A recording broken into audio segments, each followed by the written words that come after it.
नमस्कार, मैं हूं सौरभ त्रिपाठी। आप देख रहे हैं प्रदेश का सबसे भरोसेमंद news channel India news Rajasthan. आपके साथ मैं हूं सौरभ त्रिपाठी। खास पेशकश बड़ी बहस में आप सभी का बहुत बहुत स्वागत है।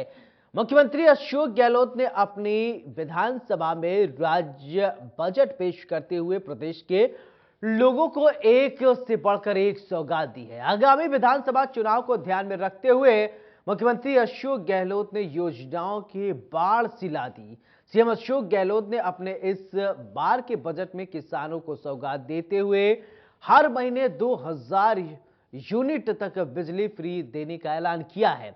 2 यूनिट हर महीने खर्च करने तक किसानों को कोई बिल नहीं देना पड़ेगा, 2000 यूनिट तक। और बता दें कि इसके अलावा घरेलू बिजली उपभोक्ताओं के लिए हर महीने 100 यूनिट मुफ्त बिजली की घोषणा की गई है। इस बार बजट में महिलाओं को भी तोहफा दिया गया है। राज्यसभा और बात किया जाए राजस्थान रोडवेज में महिलाओं को सफर के लिए दौरान आधा किराया देना होगा। रोडवेज की बसों में महिलाओं के लिए छूट को 30% से बता दें कि बढ़ाया गया है और सभी बोर्ड निगमों यूनिवर्सिटी के कर्मचारियों को भी अब ओल्ड पेंशन स्कीम का लाभ मिलेगा। करीब 1 लाख कर्मचारियों को इसका फायदा होगा। मुख्यमंत्री अशोक गहलोत ने कोरोना में अनाथ हुए बच्चों को सरकारी नौकरी की घोषणा की है। चिरंजीवी योजना में बीमा का दायरा 25 रुपए तक कर दिया जाएगा और 100 करोड़ रुपए युवाओं के डेवलपमेंट के लिए। और इसके अलावा प्रदेश में 1000 इंग्लिश मीडियम स्कूल खोले जाएंगे। बजट में इस बार कोई नया टैक्स लगाने की घोषणा की गई है। नया टैक्स नहीं लगेगा।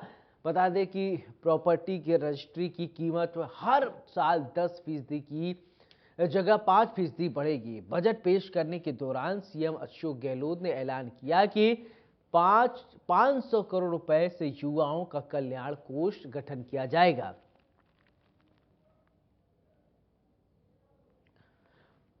इसके अलावा आपको बता दें कि भर्तियां समय पर की जाएंगी और पेपर लीक को रोकने के लिए एसओजी के माध्यम से आधुनिक संस्थाओं से सुसज्जित स्पेशल टास्क फोर्स का गठन किया जाएगा और सभी भर्ती परीक्षाएं अब फ्री होंगी। युवाओं के सर्वांगीण विकास के लिए नवीन युवा नीति लाना प्रस्तावित करता हूं तथा इस नीति के तहत 500 करोड़ रुपए के युवा विकास एवं कल्याण कोष का गठन किया जाना प्रस्तावित है।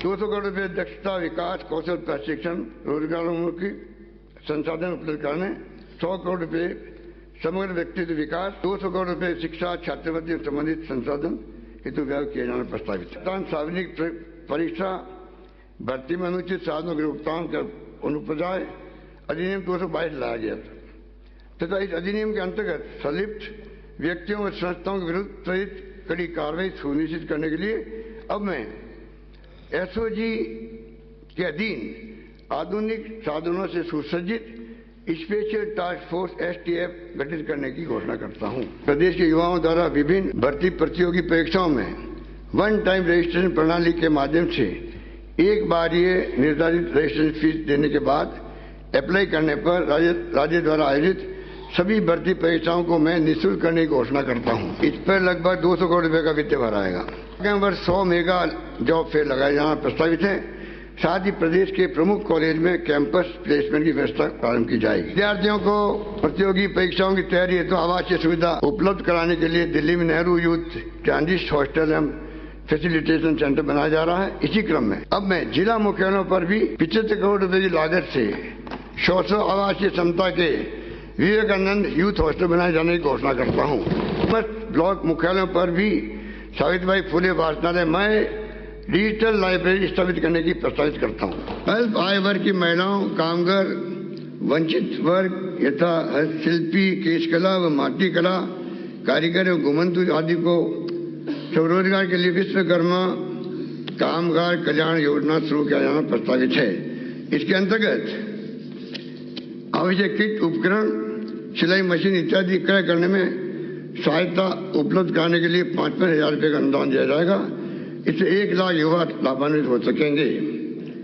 साथ ही प्रदेश में ऐसे 30,000 हस्तशिल्पी एवं आर्टिसन को उनके उत्पादों के विपणन मार्केटिंग हेतु राष्ट्रीय अंतर्राष्ट्रीय राष्ट्रीय और राज्य स्तरीय प्रदर्शनियों व मेलों में भाग लेने के लिए आगामी वर्ष 10-10 हजार रुपए की सहायता उपलब्ध कराई जाएगी। योगी राजस्थान के संकल्प को साकार करने के लिए हमारे द्वारा शुरू की गई मुख्यमंत्री चिरंजीवी स्वास्थ्य बीमा योजना के अंतर्गत वर्तमान में 3,700 करोड़ रुपए व्यय कर लगभग 1,38,00,000 परिवारों को 10 लाख रुपए का निःशुल्क चिकित्सा का लाभ सरकारी के साथ साथ एमपैनल प्राइवेट हॉस्पिटल में भी मिल रहा है। इस योजना में lungs, bone marrow, kidney, liver, heart आदि ट्रांसप्लांट 10 लाख रुपए की सीमा के अतिरिक्त चुनाव के हिसाब से कभी नहीं करते हैं। ये चुनाव तो चलते रहेंगे, हम अपना कर्तव्य पूरा करते हैं। हमने कहा हमारा सेवा ही धर्म है, सेवा ही कर्म है। अगर हमने आप सबने बैठाया, हमें जहाँ पर प्रदेशवासियों ने बैठाया है, हमारा हर श्रम जो है जाए उसके अंदर गरीब की सेवा में जाए, प्रदेशवासियों की सेवा में जाए, ये एम रख के हम फैसले करते सारे। गेम चेंजर नहीं, ये सब पब्लिक के हाथ में है। जनता माई बाप है, जनता तय करेगी कि हमें क्या फैसला करना आगे। हम अपना कर्तव्य पूरा करना है। 1 लाख का बीमा दुनिया के मुल्कों में कहीं पे भी ऐसी योजना नहीं होगी जो राजस्थान सरकार ने बनाई है। आपको हम सबको गर्व होना चाहिए। 25 लाख कोई गरीब आदमी जो हो सकता बेचारे का मकान में नहीं हो खुद का, उसको लग जाए भाई कि अगर बीमार पड़ गया है तो सरकार मेरी जिम्मेदारी हेल्थ की। ये तो क्रांतिकारी काम है और 25 लाख का करना बहुत बड़ी बात है। ये तो आयुष्मान भारत 5 लाख की है और हमारे जो 90% है कवरेज, उन तो खाली जो सोचो इकोनॉमिक सर्वे हुआ था हॉस्पिटल, उनमें जो भी 2-4-10-20 करोड़ होंगे, जो भी होंगे, उनके लिए, हमारे तो पूरे राजस्थान की जनता के लिए, परिवार के लिए ये योजना तो बहुत ही अच्छी योजना है। बालीबाई भील देवना योजनाओं के अंतर्गत वर्तमान में बालिकाओं को 200 उपलब्ध कराई जा रही स्कूटियों की संख्या को 20,000 से बढ़ाकर 30,000 करने की मैं घोषणा करता हूं।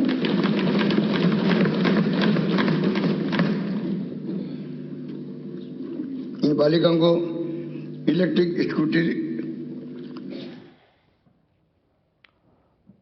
तो बड़ी बहस में आज हम बात करेंगे कि राजस्थान में बजट पेश किया गया है। इस बार का बजट बेहद खास रहा। इस बार बजट पेश करते हुए भी एक रिकॉर्ड बना है। रिकॉर्ड ये कि ये बजट 3 घंटे 16 मिनट तक का रहा है। तुम्हारे साथ मेहमान जुड़ गए हैं, सबसे पहले परिचय करा देते हैं। नवीन सिंह राजपुरोहित, बीजेपी नेता, और इसके अलावा कांग्रेस से हमारे साथ जुड़े हैं आर तिवारी। आप दोनों का बहुत बहुत स्वागत। तो सबसे पहले नवीन जी, इस बजट को आप कैसे देखते हैं?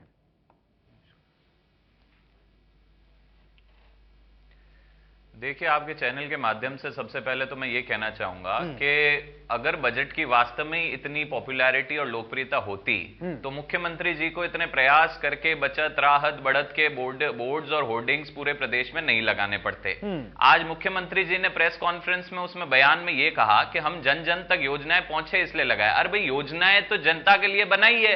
अगर आपकी देने की मंशा होगी और अगर वो वास्तव में पहुंचती, आज से 4 साल पहले कभी पहुंची नहीं, तो आपको अच्छी तरह ध्यान है कि योजनाएं धरातल पे आज तक नहीं गई। ऐसी योजनाएं मैं लिस्ट गिना सकता हूं जो 2019 के बजट में घोषणाएं करी थी। 2023 चल रहा है, आखिरी बजट है सरकार का, और आज तक पूर्ण नहीं हुई है। यानी सरकार सिर्फ कागजों तक सीमित रह गई है। और सरकार की जो गंभीरता है, आप नेग्लिजेंस, केयरलेसनेस, जैसे हमारे CM madam, ex CM madam Vasundhara Raje ji ने कहा, केयरलेसनेस की लिमिट्स पार हो गई। जब मुख्यमंत्री जी सदन के पटल पे बजट पढ़ने के लिए खड़े होते हैं तो उनको कोई और आके याद दिलाता है कि आप लास्ट ईयर का बजट पढ़ रहे हैं। ऐसा क्यों होता है? अगर मैंने किसी को 100 रुपए लास्ट ईयर सुबह दिए या पिछले साल दिए तो मैं तो नहीं भूल सकता कि मैंने दिए। ये गंभीरता की कमी तभी आती है जब आपको ध्यान ही नहीं है कि आपने पिछले बजट में क्या दिया था, क्योंकि आपने उसको पूर्ण तो किया नहीं, इसलिए आपको ध्यान ही नहीं है कि आपने एमजी नरेगा में पिछले साल ये 125 दिन का एम्प्लॉयमेंट कर दिया था, या आपने क्या बना दिया क्या नहीं। तो ये पूरा जो बजट है इस बार वापस पुनः खोखले दावों का है, और जो जनता एक्सपेक्ट कर रही थी, उम्मीद कर रही थी, उस पर मुख्यमंत्री जी खरे नहीं उतरे हैं। युवा आज भी निराश हैं। युवाओं को चाहिए था कि जो पुरानी भर्तियां हैं, मैं आपको भर्तियों के स्टैट्स बताऊं, 2022 में 1,05,000 जो भर्तियां, बड़ी घोषणाएं अनाउंस करी थी कि 19 बड़ी वैकेंसीज, उसमें से एक भी पूर्ण नहीं हुई है। ऐसा भारत के किस राज्य में हुआ है? कई बार मुख्यमंत्री जी मध्य प्रदेश और दूसरे राज्यों का उदाहरण देते हैं, उनसे पूछिए क्या वहां का ट्रैक रिकॉर्ड ऐसा है? इक्की दुक्की पेपर लीक हो जाए, हमें समझ में आता है, लेकिन सारी भर्तियां निरस्त हो रही है। युवा त्रस्त है और पूरे राजस्थान में त्राहिमाम की स्थिति है, और इसको मुख्यमंत्री जी सूद नहीं लेंगे तो 5 महीने में जनता तो सूद लेके और परिणाम बता देगी। ठीक है, तिवारी जी जिस तरीके से आरोप लगा रहे हैं नवीन जी, खंडित करेंगे। पहला आरोप तो ये कि मुख्यमंत्री साहब ने जब बजट पढ़ना शुरू किया तो ये कैसे भूल गए कि जो पन्ना वो पहले शुरू में पढ़ रहे हैं वो पिछले साल का है। इतनी बड़ी त्रुटि, इतनी बड़ी चूक कैसे?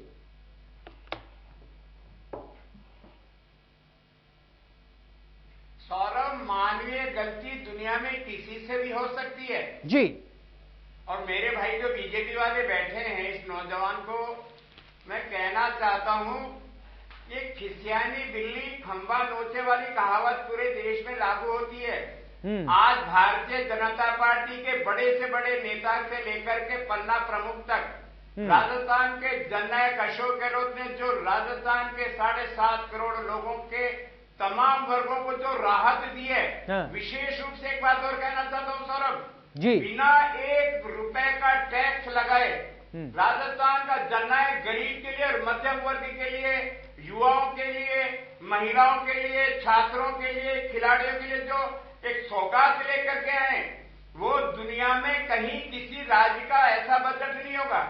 आप कल्पना करो सौरभ, 10 लाख रुपए का जो हम फ्री इलाज कर रहे थे, 5 लाख रुपए का हमने बीमा का जो प्रावधान रखा था, 1 साल बाद में उसकी उपयोगिता को देखते हुए जननायक ने एक पिता के रूप में उस राशि को 25 लाख रुपए कर दिया, 25 लाख रुपए। और ईडब्ल्यूएस में जो शामिल है परिवार जो आर्थिक रूप से पिछड़े हैं, उनका रजिस्ट्रेशन के लिए 850 रुपए प्रति वर्ष का जो रखा था वो भी हमने माफ कर दिया। अब अगर दुर्घटना होती है तो परिवार को 10 लाख रुपए का आर्थिक मुआवजा मिलेगा, 25 लाख रुपए तक का परिवार को हम निःशुल्क दवा देंगे, निःशुल्क इलाज करेंगे, कितनी भी गंभीर बीमारी हो। ये एक राज्य देश में नहीं दुनिया में पहला राज्य है जहां हमने गुड गवर्नेंस के साथ में हमने सोशल इंजीनियरिंग, सोशल सिक्योरिटी दी है। हमने बच्चों को पढ़ाई के लिए किसी भी समाज में सबसे ज्यादा खर्चा होता है शिक्षा पर, और उसके बाद में खर्चा होता है चिकित्सा पर। शिक्षा के ऊपर हमने ठीक है, मैं आपकी सारी बातों से इत्तेफाक रखता हूं। ठीक है, मैं तिवारी जी, मैं आपकी सारी बातों से इत्तेफाक रखता हूं, लेकिन आवाम, राजस्थान की आवाम जो जानना चाहती है, तिवारी जी सुनिए, राजस्थान की जो आवाम जानना चाहती है वो ये कि जो बजट मुख्यमंत्री साहब ने जब पढ़ना शुरू किया, बजट एक लिंक लॉक्ड प्रोसेस होता है, कोई नहीं देख पाता उस फाइल का पहला पन्ना बदला किसने। ये सबसे बड़ा सुरक्षा में इसको चूक हो। क्या इस मामले को लेकर जांच होगी, किसने पन्ना बदला? क्या इस विषय, क्योंकि ये बहुत कोई साधारण बात नहीं है। सौरभ जी, 7.5 करोड़ लोगों को भलाई के लिए आप जो डिबेट करा रहे हो, आप उस मानवीय भूल को इससे ढकने की कोशिश मत करो जी। वो उन्होंने खुद ने स्वीकार किया है। हाँ। और देश का पहला मुख्यमंत्री है जिन्होंने बड़ा दिल रख करके विपक्ष के नेता ने कहा माफी मांगो, गुलाब चंद कटारिया ने कहा मुख्यमंत्री जी माफी मांगे। उन्होंने कहा मैंने शुरुआत में कह दिया जब पन्ना गलत लग गया। हाँ। उन्होंने सॉरी मांग लिया। ठीक है, और क्षमा बड़न को चाहिए छोटन को, बिल्कुल ये बजट लीक नहीं हुआ, क्योंकि 12 तारीख को राजस्थान की धरती पर देश के प्रधानमंत्री, हमारे प्रधानमंत्री आ रहे हैं, उनको दिखाना चाहते थे देखो हमने राजस्थान की विधानसभा को चलने नहीं दिया। अरे 7.5 करोड़ लोग, जिसमें मेरी माँ है, बेटी है, बेटा है, बहू है, बुजुर्ग है, सबको जब हमने आर्थिक और सामाजिक सुरक्षा का काम किया, ये लोग उनकी भलाई के लिए अड़ंगे डाल रहे थे। फिर कह रहा हूं 20,000 यूनिट किसान का बिल माफ। चलिए ठीक है, आपकी बात आ गई। ठीक है नवीन जी, आप कुछ कहना चाहते? ठीक, ओके, ठीक, आपकी बात आ गई। ठीक है, आपकी बात मैं ये कहना चाहता हूं सौरभ जी, मैं ये कहना चाहता हूं, पहले तो मैं मेरे कांग्रेसी प्रवक्ता को करेक्ट कर दूं कि उनको हाँ, उनको खुद को भी फैक्ट ध्यान नहीं है। 20,000 यूनिट नहीं, वो 2,000 यूनिट का प्रावधान किया। देखिए, गलती यही होती है। वो गलती तभी होती है जब आप गंभीर नहीं होते हैं योजनाओं को लेके। अगर आप गंभीर हैं योजनाओं को लेके, तो आपको फिगर्स मिस नहीं होंगे, क्योंकि आप गंभीर नहीं है। आपके सिर्फ चुनावी वादे हैं, 4 साल से आपने वही किया है। दूसरी बात, जब तक आप बात कर रहे थे ये बजट का जो गलत पन्ना पढ़ने की, मैं एक बात और इंटरेस्टिंग बताना चाहूंगा। जिसने उस बजट को लाइव देखा है वो इस बात को जानता है। इतनी हास्यप्रद घटना है कि जो मुख्यमंत्री जी की पार्टी के दूसरे विधायक हैं, वो उस पुराने बजट की योजनाओं पे भी तालियां बजा रहे हैं और बेंच पीट रहे हैं। इससे बड़ी हास्यप्रद घटना क्या होगी? यानी वो विधायक भी उसको नई योजनाएं समझ के तालियां बजा के अप्रिशिएट कर रहे हैं। इससे ये साबित होता है कि मानवीय भूल नहीं है। ये साबित होता है कि आप कभी गंभीर थे ही नहीं अपनी योजनाओं को लेके। दूसरी बात, अगर नई योजनाओं की कोई बात करता है तो ये तो जग जाहिर है, और कम से कम राजस्थान में तो पूरे प्रदेश की जनता इस बात को जानती है। और इसीलिए शायद सुनना भी नहीं था उनको ये बजट कि नई घोषणाओं का सिर्फ पिटारा लगेगा। उसके लिए ना तो वित्तीय संसाधन है। अगर आप मुझसे वित्तीय संसाधन के प्रश्न पूछेंगे तो मैं बता दूंगा कि मुख्यमंत्री जी के लिए क्या बड़ी बात है कॉलेज और यूनिवर्सिटी घोषणा करना। भाई, जिसकी नीयत ही नहीं है पूरी करने की, उससे तो अंबार लगा दो योजनाओं का। वो तो योजनाओं के अंबार लगा देगा। लास्ट ईयर ही बड़े बड़े इकोनॉमिस्ट ने भारत की ये रिपोर्ट कर दिया था कि जो राजस्थान का घाटा है वो 5.25 लाख करोड़ रुपए पहुंच गया था, और इस मार्च महीने तक 5.5 लाख करोड़ रुपए घाटा पहुंच जाएगा। ये अशोक गहलोत जी का बजट मैनेजमेंट है। मैं तो मानता हूं अशोक गहलोत जी और साथ में उनके ब्यूरोक्रेटिक टीम, ये सभी की मिली भगत है, और हमेशा इन्होंने ऐसा ही किया। ये तब भी होता है जब आप इनसिक्योर होते हैं कि आप वापस सरकार रिपीट नहीं करेंगे। जिस व्यक्ति को वापस देश में या सरकार में आने का पूरा विश्वास होता है, वो हमेशा लॉन्ग टर्म प्लानिंग के साथ करता है। वो खुद की सरकार का खड्डा नहीं खोदता। अशोक गहलोत जी ने हमेशा ऐसा ही किया, जाते वक्त खड्डे खोद दिए, और उस खड्डे को आने वाली जो सरकार होती है वो भरती है। और इस बार भी वो पूर्णतया एकदम कॉन्फिडेंट बड़ा आरोप लगा रहे हैं, बड़ा आरोप लगा रहे हैं। ठीक है, इसलिए जो सारी योजना है, आप मुझे बताइए। ठीक है, बड़ा आरोप लगा रहे हैं, इसका जवाब मैं लूंगा। कौन सी तिवाड़ी जी, ओके, प्लांट आप 5 महीने में बना सकते हैं? एक मिनट नवीन जी, अब आपने बड़ा आरोप लगाया, उसका जवाब भी सुन लीजिए। तिवाड़ी जी बताइए कि ये कह रहे हैं कि इनका आदत बन गया अशोक गहलोत साहब का, वो गड्ढे खोद देते हैं, पिछली सरकार आती है तो उसको भरपाई करती है। इस बयान को कैसे आपको रिलेट कर रहे हैं? सौरभ, मैं यही तो कह रहा हूं आपको। हाँ। अगर राजस्थान की सरकार की घोषणाएं होती सौरभ जी, 2 साल जैसी कोरोना में हमने गंवाए हैं, अगर राजस्थान की सरकार की घोषणाएं धरातल पर नहीं आती, चुनाव में जनता फैसला करती ना सौरभ जी। राजस्थान में 7 विधानसभा के उपचुनाव है। ये राजपुरोहित जी कह रहे हैं, गाल बजा रहे हैं। अगर हमारी योजनाएं धरातल पर नहीं होती, अगर हम जनता की सेवा नहीं करते, अगर हमारी 85% योजनाएं धरातल पर नहीं आती और 95% योजनाओं का हम वित्तीय स्वीकृति नहीं देते, तो आप इनसे पूछे इनकी जमानत जब्त कैसे हो जाती? बिल्कुल। कांग्रेस को 7 में से 6 विधानसभा की सीटें मिलती है। उस हालात में जब हम सरकार में हैं और ये गाल बजाते थे, राजस्थान को बदनाम कर रहे थे महिलाओं के मामले में, राजस्थान को बदनाम कर रहे थे कानून व्यवस्था के मामले में, फिर जनता ने फैसला इनके पक्ष में दिया या हमारे पक्ष में? निगम के चुनाव है, परिषद के चुनाव है, उसमें कौन जीता? जी। जनता की अदालत में जब जाता है शासक वाली पार्टी और विपक्ष वाली पार्टी, तो जनता की कसौटी लोकतंत्र होती है। बिल्कुल। आने वाले 8 महीने बाद में चुनाव होंगे। अगर हमने छोटी घोषणाएं की है, अगर हमने 100 यूनिट बिजली आम आदमी के घर में दी है 50 से बढ़ा करके, तो हमने अन्याय कर दिया, इनको वोट मिल जाएगा। अगर हमने किसान को 2000 यूनिट पर माह फ्री किए तो इनको मिल जाएगा। अगर हमने निःशुल्क हमने 50% महिलाओं के रोडवेज के सफर को फ्री किया तो मिल जाएगा। अगर हमने 1 लाख सरकार के वो बोर्ड और निगम के कर्मचारी जिनको ओपीएस लागू नहीं था, इस जननायक अशोक गहलोत ने उनका भी बुढ़ापा ठीक किया, उनको भी ये ओपीएस स्कीम में लेकर के आए। अगर छात्रों के साथ में हमने छल कपट किया तो 1 टाइम अगर उनका रजिस्ट्रेशन के बाद में उनको हम अगर फ्री में अगर परीक्षा नहीं दिलाएंगे तो जनता फैसला कर लेगी। अरे आप बोलो तो सही, जिन उज्ज्वला योजना में इन्होंने फ्री में वो बांटे थे गैस सिलेंडर, आज उन गरीब महिलाओं के घर में 1056 का सिलेंडर खरीदने की ताकत नहीं। फिर अशोक गहलोत ने पिता की भांति कहा मैं तुमको 500 रुपए में सिलेंडर दूंगा।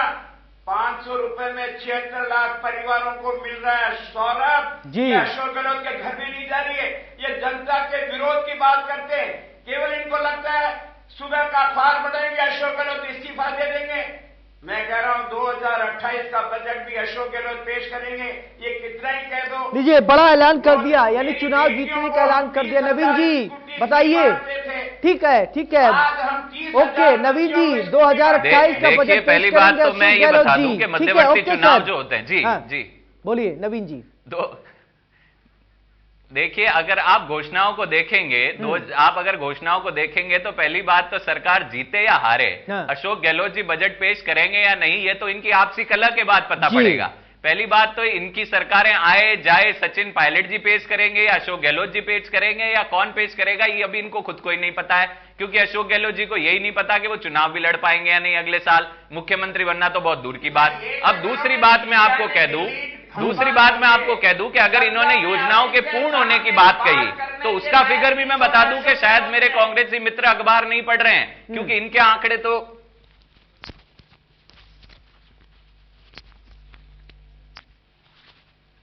बोलिए बोलिए जी, इनके आंकड़े तो हमेशा फैक्ट्स और फिगर से काफी दूर होते हैं। इनके आंकड़े फैक्ट से फिगर से काफी दूर होते हैं। रियलिटी और धरातल पे स्थिति यह है कि 2022 में एग्जैक्ट आंकड़ा आपको बता दूं को 1050 के समथिंग योजनाएं, क्योंकि योजनाओं का अंबार तो मुख्यमंत्री जी हमेशा लगाते हैं। 2022 में 1050 के समथिंग योजनाएं घोषणा करी और उसमें से मात्र 25% घोषणाएं धरातल पे उतरी है, यानी कईयों की तो वित्तीय स्वीकृतियां भी नहीं मिली है। और ये बात करते हैं, ये फिगर आता कहां से 85%। आज भी अशोक गहलोत जी ने भाषण शुरू किया, यानी झूठ का अंबार वहीं से ही शुरू होता है जब आपकी शुरुआत ही गलत है। आपने कहा 85%, आप मुझे नाम गिना दें योजनाओं के, कि अगर आप अंगुलियों पे 15 से 20 योजनाओं के नाम गिना सकते हैं, या कॉलेज यूनिवर्सिटीज जो आपने प्रॉमिस करी वो आप गिना सकते हैं। महिलाओं की बात करते हैं, आपने 1,35,00,000 महिलाओं को स्मार्टफोन देने की बात कही थी। कितनी महिलाओं को स्मार्टफोन मिला? और फिर आपने पिछले बजट में कहा था कि वर्क फ्रॉम होम का प्रावधान बनाएंगे। इस बार भी आप उसका कहना चाहते थे। अरे महिलाएं वर्क फ्रॉम होम करेंगी कहां से? उसके लिए टेक्नोलॉजी की आवश्यकता है। कोई स्मार्टफोन वितरित नहीं हुए। और जब कांग्रेसी नेताओं से मीडिया ने यह पूछा कि स्मार्टफोन वितरित क्यों नहीं हो रहे हैं, तो वो ये जवाब देते हैं कि कोई चिप में प्रॉब्लम आ गई है इसलिए नहीं हुए हैं। कभी कहते हैं कि हमारा ऑर्डर कंप्लीट नहीं हुआ है। और आज पीसी प्रेस कॉन्फ्रेंस में भी अशोक गहलोत जी से यह सवाल पूछा गया कि आप वापस महिलाओं के लिए और कर्मचारियों के लिए टैबलेट अनाउंस कर रहे हैं, तो साहब पिछले साल के स्मार्टफोन तो आज तक एक भी वितरण नहीं हुए, टैबलेट कहां से मिलेंगे? बिल्कुल, तो बताइए ये बात कह के सवाल टाल दिया कि पिछली बात जवाब दीजिए, आगे बढ़ो। यानी अशोक गहलोत जी का एक मंत्र है, 4 साल बोलो आगे बढ़ो, मैं नई घोषणाएं करूंगा और चलते रहेंगे। जवाब दे देंगे, बताइए तिवारी जी बताइए। स्मार्टफोन का सवाल आप जवाब दीजिए। स्मार्टफोन दिया क्या? 1,35,00,000 महिलाओं के साथ छल किया है। जैसा आरोप लगा रहे स्मार्टफोन तो आप दे नहीं पाए साहब, तो आप टैबलेट कैसे देंगे? आरोप को खंडित कीजिए। जैसे 2 करोड़ लोगों को, नौजवानों को रोजगार दे करके बैठे नरेंद्र मोदी जी, जवाब दे दो। 2014 में बात राजस्थान बजट की चल रही है और मेरे मित्र सेंटर पे जा रहे हैं। यही हरकत होती है, यही चीज होती है। जब सही सवालों के आप जवाब नहीं दे पाते तो आप इधर उधर बातें घुमाते हैं, आप ले लेके मोदी जी की तरफ जाते हैं। 15 लाख राजस्थान की बात करिए, आप अपना गिरबान झाड़ करके मेरे सवाल का जवाब दीजिए, बातें इधर उधर नहीं। 1,35,00,000 स्मार्टफोन में से कितने दिए गए? बताइए, 1,35,00,000 स्मार्टफोन में से कितने दिए गए? राजस्थान के 1,35,00,000 महिलाओं को हम स्मार्टफोन देंगे।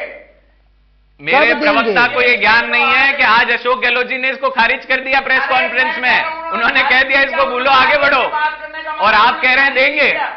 राजस्थान की विधानसभा में हमारे वरिष्ठ मंत्री बीडी कल्ला जी ने कहा चिप की प्रॉब्लम है, देश का बजट आ जाने दो, महंगा है, इसलिए हमने रोक रखा है। ये वादा भी पूरा करेंगे। यही समस्या है सौरभ, समस्या यही है कि वादे कर दिए, उसका प्रोजेक्टेड रिपोर्ट बनाई नहीं, साल भर बाद आपको पता पड़ता है ये तो महंगा है, ये तो चिप की प्रॉब्लम है, इसमें मोबाइल में स्क्रीन की प्रॉब्लम है, और फिर वो क्रियान्वित होती नहीं है। आ रही है 8 महीने बाद, आप भी जाओगे, हम भी जाएंगे।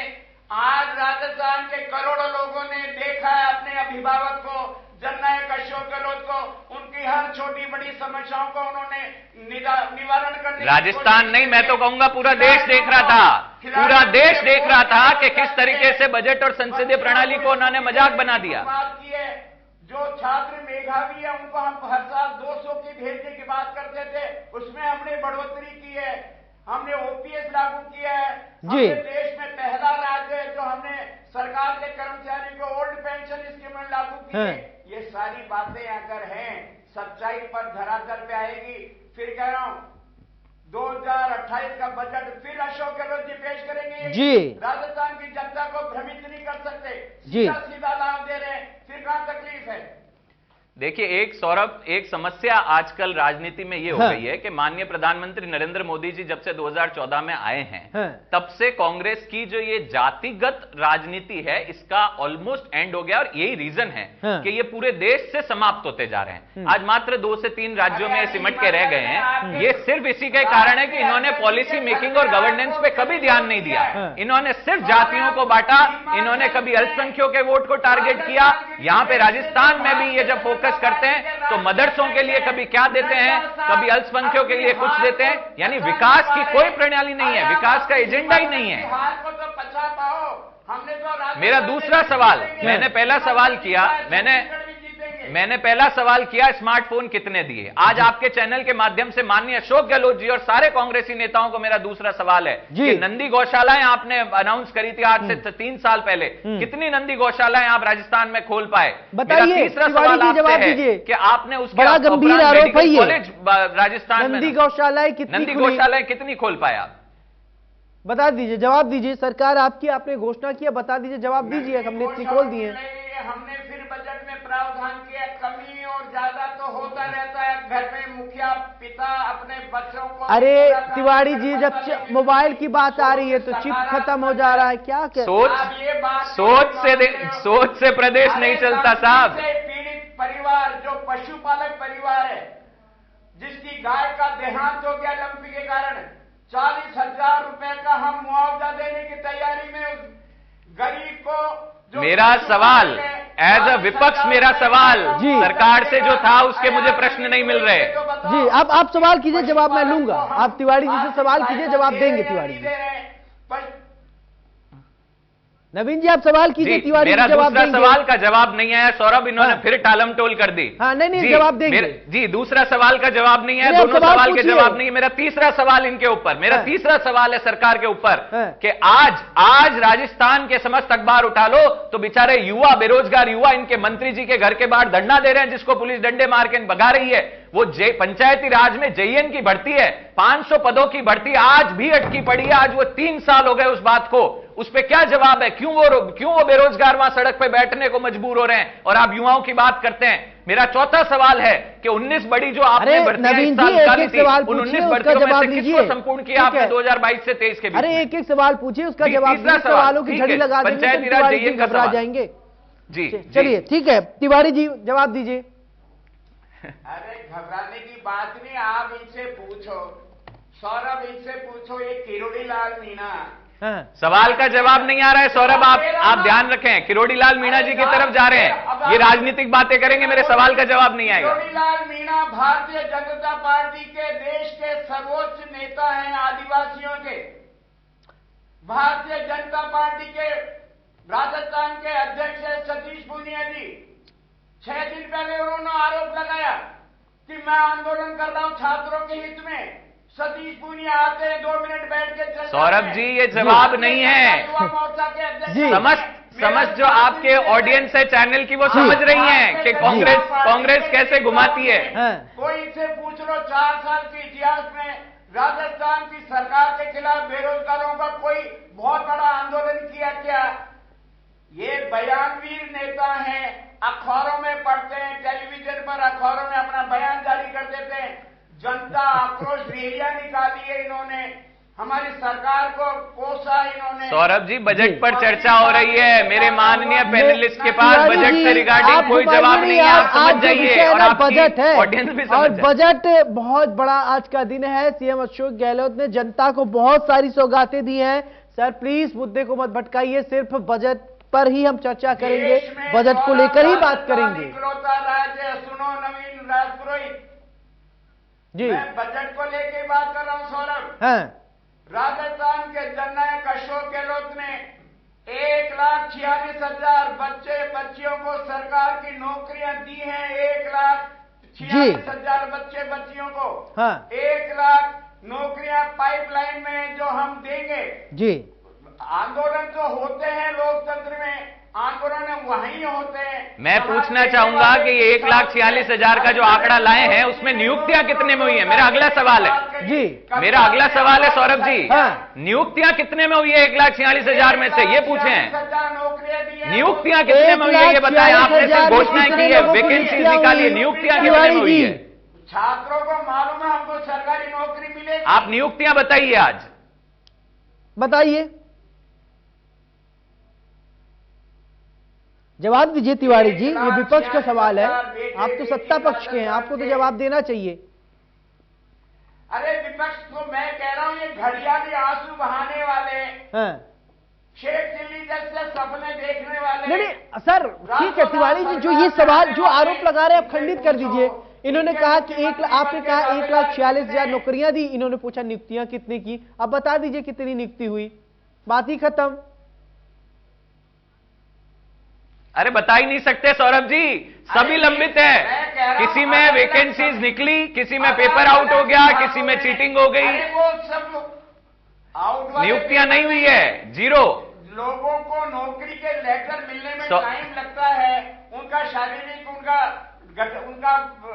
एग्जाम होते हैं, उनका मेडिकल फिटनेस होता है, टाइम तो लगता है। ये रिमोट का कंट्रोल थोड़ी है। इस बात के लिए राजस्थान की जनता के सामने 1,46,000 की नौकरी का जब दावा कर रहे हैं, उसको चैलेंज करो। आप छात्रों के बीच में जाओ और 1 लाख के करीब बच्चों की नौकरियां हम आने वाले वर्ष में देंगे, चुनाव से पहले।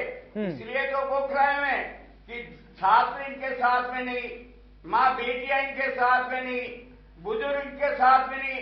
500 रुपए का जो हम बुजुर्गों को पेंशन देते थे हर माह, अब हमने 1,000 रुपया कर दिया। सौरभ, ये है पिता अशोक गहलोत। ये सारी योजनाएं अशोक गहलोत की हैं। सारी योजनाएं सिर्फ 2023 बजट की गिनाई जा रही है। सौरभ जी, आपके चैनल के माध्यम से मैं जनता को बताना चाहूंगा, वैसे तो जनता आप समझ चुकी है, फिर भी योजनाएं सिर्फ जो कागज पे है वो बताई जा रही हैं। मैंने जितने सवाल आज तक की क्रियान्वित योजनाओं पे पूछे, उस पे एक भी जवाब नहीं आया। मेरा अगला सवाल है कि आपने अंबेडकर भवन घोषित किए थे, उसमें कितने अंबेडकर भवन आपने बना दिए? वो आज तक कागजों में पड़े हैं, अंबेडकर भवन एक भी पूर्ण नहीं हुआ है। ये तो धरातल पे स्थिति है सौरभ। और दूसरी बात मैं आपको बता दूं, थोड़ी देर पहले ये बात कर रहे थे कि रेप के आंकड़ों में हम लोग लोगों को डेविएट करते हैं। आपके चैनल के माध्यम से बता दूं, बहुत लंबा चौड़ा नजर आएगा। हर जिले में हमने बजट का प्रावधान किया है। आप जयपुर की घाट की गुणी पे जाकर के देखो, कितना लंबा चौड़ा, कितना खूबसूरत हमने अम्बेडकर भवन। सौरभ जी, मैं आपको बताना चाहूंगा कि ये सब क्यों होता है, जमीनी ये सब क्यों होता है कि आप की स्थिति जो विपक्ष के ये नेता यही जानना चाहते हैं, नवीन जी यही जानना चाहते हैं। हमने वादा कर दिया, लेकिन हमने जमीनी हकीकत पे कितना उतारा, ये जानना चाहते हैं। इस बात का जवाब दीजिए। ठीक है, मान गए, आपने कहा है आप करेंगे, समय लगता है, इसको इस बात से डिनाई नहीं किया जा सकता हमने, लेकिन कितना इनको तो रातों रात मुख्यमंत्री बनने के सपने आते हैं। अशोक गहलोत अगर चिरंजीवी योजना लेकर के आते हैं तो कहते थे हमारी भामाशाह योजना हो गई। हमने 1,000 नई इंदिरा गांधी रसोई योजना चालू की है। ग्रामीणों को भी हम 8 रुपए में भरपेट बैठा करके सम्मान के साथ में खाना खिलाएंगे। ये कहते हैं तो हमारी वसुंधरा योजना थी। अरे हम कह रहे हैं आपकी अच्छी योजनाएं थी, हमने उसको बढ़ाया है। ईआरसीपी की योजना में आज अशोक जी ने 13,000 करोड़ रुपए का नया प्रावधान रखा है। आपने तो देश के प्रधानमंत्री जो जयपुर में अजमेर में आकर के कहा था, 13 जिलों के 2 करोड़ लोगों की जीवन रेखा ईआरसीपी, आपने देश के प्रधानमंत्री जी ने मना कर दिया। राजस्थान के गजेंद्र सिंह शेखावत जो जोधपुर से सांसद हैं, सौभाग्य से या दुर्भाग्य से देश के जल संसाधन मंत्री हैं, वो अपने गृह राज्य में राष्ट्रीय परियोजना के लिए केंद्र से आर्थिक सहायता नहीं प्राप्त कर सकते।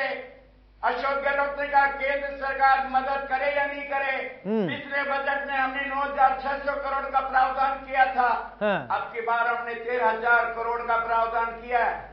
जनता को सीधा पानी देने की खेतों। ठीक है, ओके नवीन जी, इतना सारा प्रावधान तो किया है, क्या दिक्कत हो रही? सबको तो जनता के लिए कर रहे हैं। इसके लिए तो कर रहे हैं। ठीक है तिवारी जी, आप जनता के हित में आपको क्या सौरभ जी मैं वापस उसी बात पे आऊंगा। हाँ। सौरभ जी मैं वापस उसी बात पे आऊंगा। हाँ। जिस मुख्यमंत्री के जो सर्वोच्च नेता हैं, जहां पे जाके वो धोख लगाते हैं गांधी परिवार में, राहुल गांधी जी, हाँ। आज से 4 साल पहले मैंने बार बार कहा, हाँ। जिस चीज की शुरुआत ही झूठ से होती है, हाँ। फिर उसमें मंगल गीत गाने से कुछ शुभ नहीं होगा। हाँ। आपने पढ़ा होगा कि कल यहां पे इनके किसी नेता ने मंगल गीत गाए। अरे भाई, मंगल गीत गाने में भी जब पेट में पाप होता है तो ऐसी बजट वाली घटनाएं होती है जो आज शुरुआत में हुई। अगर शुभ संकेत, अच्छे मन, साफ मन से मंगल गीत भी गाए होते तो ये सब कार्य मंगल होता, लेकिन वो मंगल गीतों में भी पाप था। दूसरी बात मैं कहना चाहूंगा, आप अशोक गहलोत जी के पिछले 4 साल के समस्त मीडिया को दिए हुए इंटरव्यू उठा के देख लें, आपको एक चीज कॉमन दिखेगी कि ये हमेशा खुद की बात नहीं करेंगे,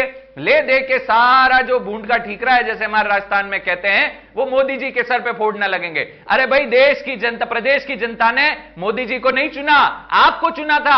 आप खुद क्या कर रहे हैं उसकी बात करिए। सांसद दिए तो वो केंद्र बजट में देखा जाएगा। आप राजस्थान में अपनी जिम्मेदारियों से ये कह के नहीं भाग सकते कि मोदी जी के ये, मोदी जी ने ये किया, मोदी जी ने वो किया। दूसरी बात, अब मैं आपको बात करनी चाहूंगा, ये सोशल सिक्योरिटी की बात करते हैं।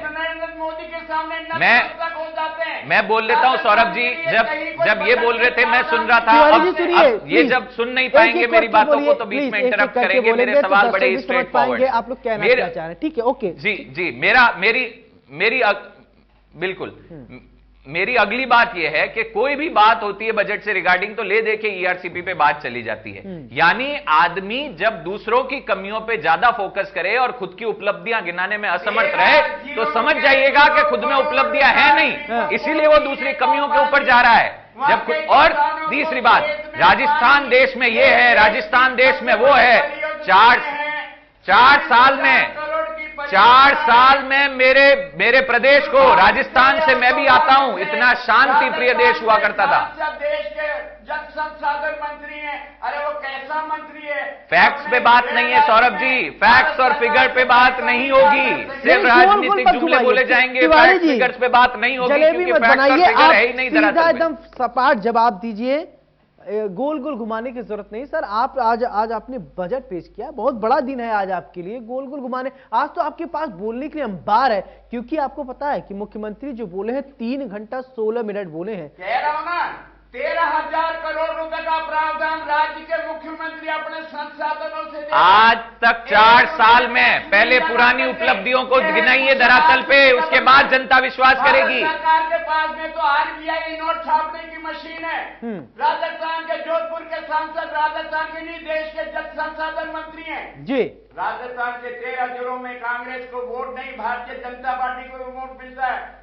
आम आदमी को पीने का पानी मिले, 2 करोड़ जनता को पीने का पानी मिले, उनको खेतों को सींचने के लिए पानी मिले, ईआरसीपी को राष्ट्रीय परियोजना का दर्जा मिले, ये गलत है। चले ठीक है, ओके। किसानों और खेतों की बात तो मेरे कांग्रेसी मित्र ना करें तो।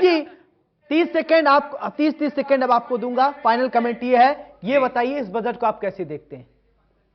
जी, सिर्फ 30 सेकंड है, फाइनल कमेंट। बहुत सदी हुई जवाब, बजट को मैं वापस एक झूठ का पुलंदा देखता हूं। और दूसरा, मेरे पास ये एक डॉक्यूमेंट है, आपके चैनल के माध्यम से मैं कहना चाहूंगा, ये डॉक्यूमेंट है कांग्रेस का चुनावी घोषणा पत्र 2018, जब वो चुनाव में लड़े थे जी। इस घोषणा पत्र के माध्यम से मैं कहना चाहूंगा कि हर जनता, ये पब्लिक डॉक्यूमेंट भी है, आप इसको अवेलेबल है, खुद पढ़ लें, जनता खुद विश्लेषण कर ले कि इसमें से 20% चीजें भी पूरी नहीं हुई है। और तीसरी आखिरी बात मैं कहना चाहूंगा कि जिस वादे के साथ सरकार आई थी, किसानों को राहुल गांधी जी ने गिनाया था 1, 2, 3, 4, 10 तक गिना के कर्जा माफ, आपके पास कितने कर्जे माफ हुए? 30 सेकेंड, फाइनल कमेंट जी बताइए। राजस्थान के जननायक ने देश में एक कीर्तिमान बनाया, बिना टैक्स लगाए राजस्थान के 7.5 करोड़ लोगों के हर वर्ग, बिल्कुल 7.5 करोड़ लोगों की आकांक्षाओं का ये बजट है। आप दोनों का बहुत बहुत शुक्रिया।